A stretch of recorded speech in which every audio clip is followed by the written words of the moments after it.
So you want to get into Bitcoin and you have no idea whether you should buy shares of the ETF or jump into the deep end and buy real Bitcoin at a Bitcoin exchange. Well, the fact that you're asking that question says that you should stick with the ETF. Okay, like and subscribe. Thanks for watching. I'll see you in the next video. No, I'm kidding. Don't go away. But I was serious about the ETF recommendation. I know that sounds weird coming from a guy who would have a Bitcoin tattoo on his neck if his wife would let him. But if you really knew what Bitcoin represents and what it can do for you, you wouldn't be asking. It's that simple. But since you're here, why don't we go over the pros and cons of owning the Bitcoin ETF over real Bitcoin? And at the end, I'll share exactly what I'm doing in my portfolio. I think you'll be surprised. First, nothing in this video should be taken as financial advice.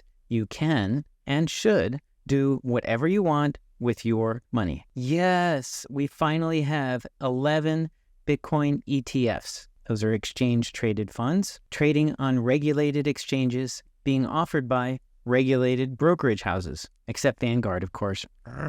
This is a game changer. For years, 14 years, buying Bitcoin meant grappling with cryptocurrency exchanges, wallets, security concerns, keys, seed phrases. It was so hard to buy Bitcoin. Now you can buy Bitcoin with the same ease as you buy stocks and bonds through your regular brokerage account. Imagine the ETFs as a giant vault stuffed with Bitcoin. When you buy a share of this ETF, you're buying a share of that giant Bitcoin stash, allowing you to own a piece of the action without buying the Bitcoin itself. You can buy these Bitcoin ETFs directly through your brokerage account, most of them, or even through your IRA or even some 401k plans. So what are the upsides to buying shares in a Bitcoin ETF versus regular or real Bitcoin? Number one is you're getting exposure to Bitcoin. Bitcoin represents the ultimate investment portfolio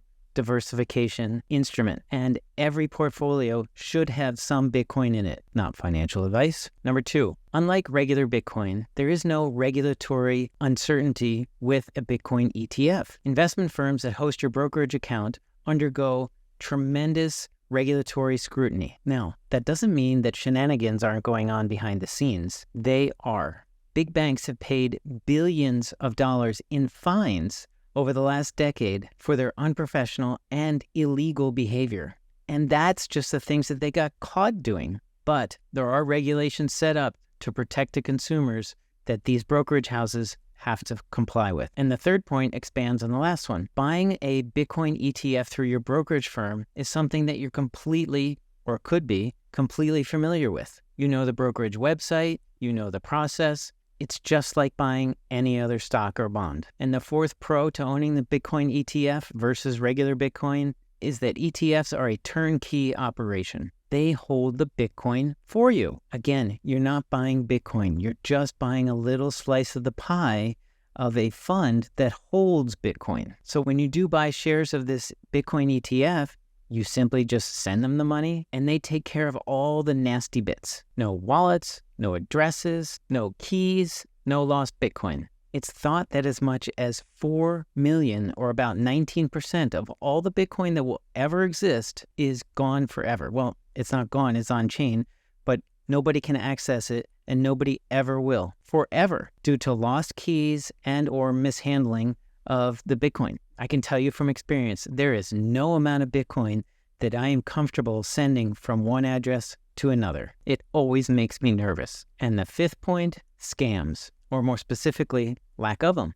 Because you don't hold any Bitcoin yourself, there's no worry about falling victim to any kind of Bitcoin scam. You don't have to worry about some smooth-talking scammer or some prince in Nigeria or any phishing emails warning you that your account has been closed. You won't even be in the crosshairs of the scammers. After all, they're after the real stuff, not an ETF share.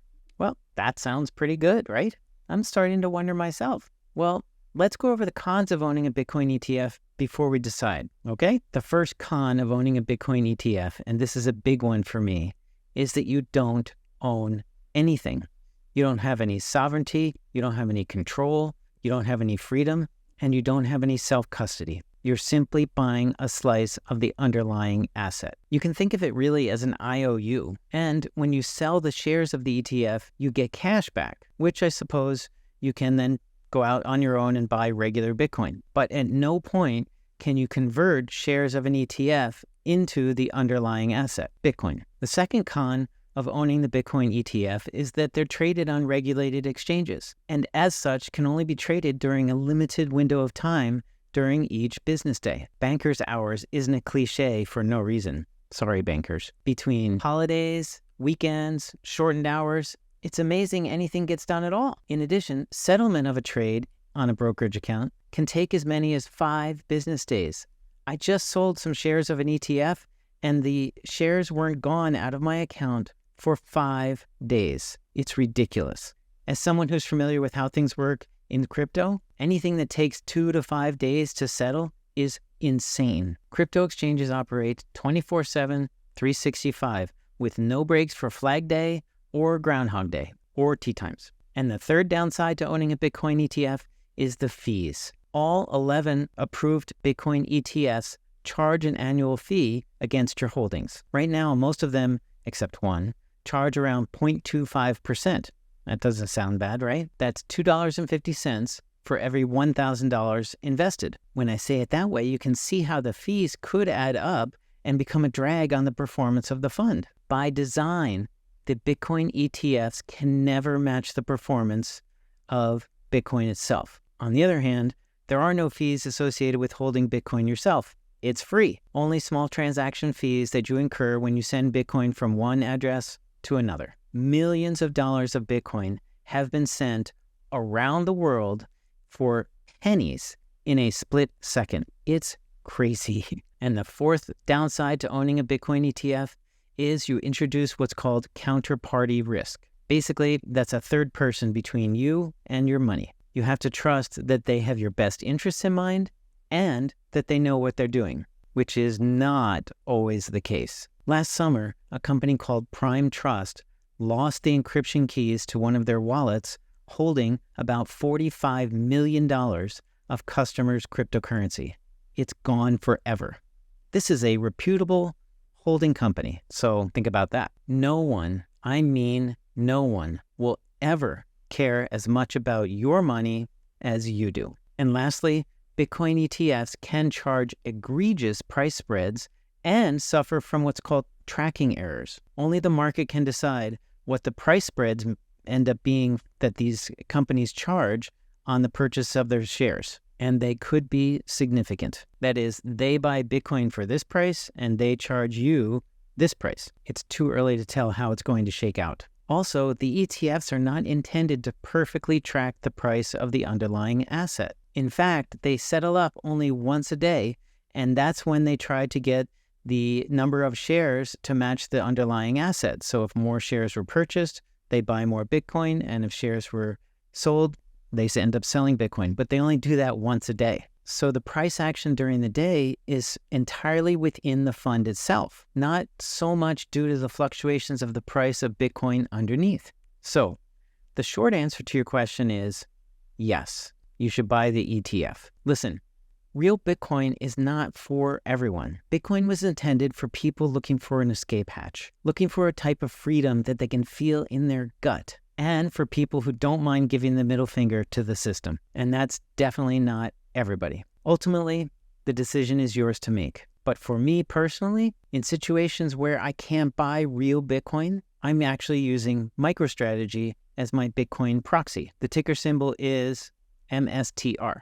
For instance, I have an IRA account with a brokerage company, and the only things allowed in that IRA account are stocks, bonds, ETFs, and mutual funds. I can't buy real Bitcoin in that account. Side note, there are IRAs where you can own real Bitcoin and cryptocurrency.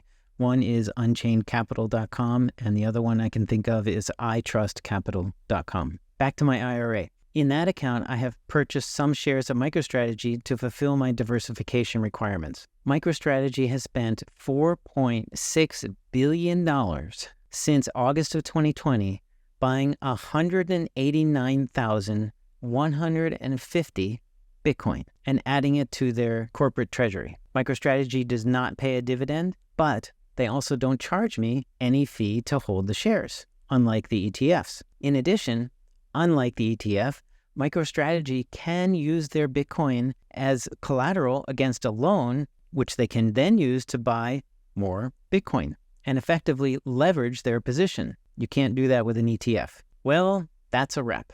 Let me know in the comments whether you're going all in and buying real Bitcoin or just dipping your toes in and buying shares of an ETF. And if you need help buying your first Bitcoin, check out my video on Swan Bitcoin and Coinbase. Don't forget to subscribe to the channel and hit that little thumbs up button. After all, it's free, unlike the ETFs. And I will see you in